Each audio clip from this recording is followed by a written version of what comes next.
Hi hello ನಮಸ್ಕಾರ, welcome back to my blog. ಇವತ್ತಿನ ದಿನ ಸ್ಟಾರ್ಟ್ ಆಗಿದ್ದು ನಮ್ಮ ಅಪ್ಪನ ಹತ್ರ ಉಗಿಸ್ಕೊಂತ.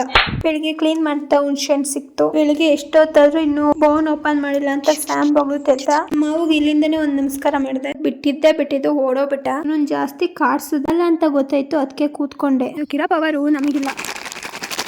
ತಿನ್ಬಾರೋ ಬೇಡವಾ?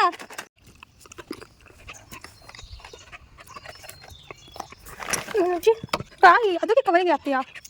ನೀನು ಇವತ್ತು ಎಷ್ಟು ಕಿತಾಪತಿ ಮಾಡಿದೀಯ ಅಂದರೆ ಮತ್ತೆ ಅದನ್ನು ಮಾಡ್ಬೇಕು ನಾನು. ಇವರಿಬ್ರು ನೋಡಿದ್ರೆ ನಮ್ಮ ಮೇಳೋ ಮಾತು ನೆನಪಾಗು. ನೀನು ನಿಮ್ಮ ಅಣ್ಣ ಹಿಂಗೆ ಕಚ್ಚಾಡೋದು ಅಂತಾರೆ. ನಾನು ಇವತ್ತು ಚಿಕ್ಕ ಹುಡುಗಿ ಥರ ಹೆಲಿಕಾಪ್ಟರ್ ಬಂತು ಅಂತ ಬಂದು ಹೊರಗಡೆ ನೋಡ್ತಿದ್ದೆ. ನೀವು ಇವಾಗಲೂ ಹಿಂಗೇನಾ? ತೋಟಕ್ಕೆ ಬಂದಿದ್ದೆ. ತೋಟದ ಹತ್ರ ದೇವಸ್ಥಾನ ಇತ್ತು, ಅಲ್ಲಿಗೆ ಹೋಗಿ ಬಂದೆ. ಎಲ್ಲರ ಜೀವನದಲ್ಲಿ ಯಶಸ್ಸು ಸಿಗಲಿ. Thank you, love you all. ಬರಣ್ವೆ. Keep watching, keep supporting.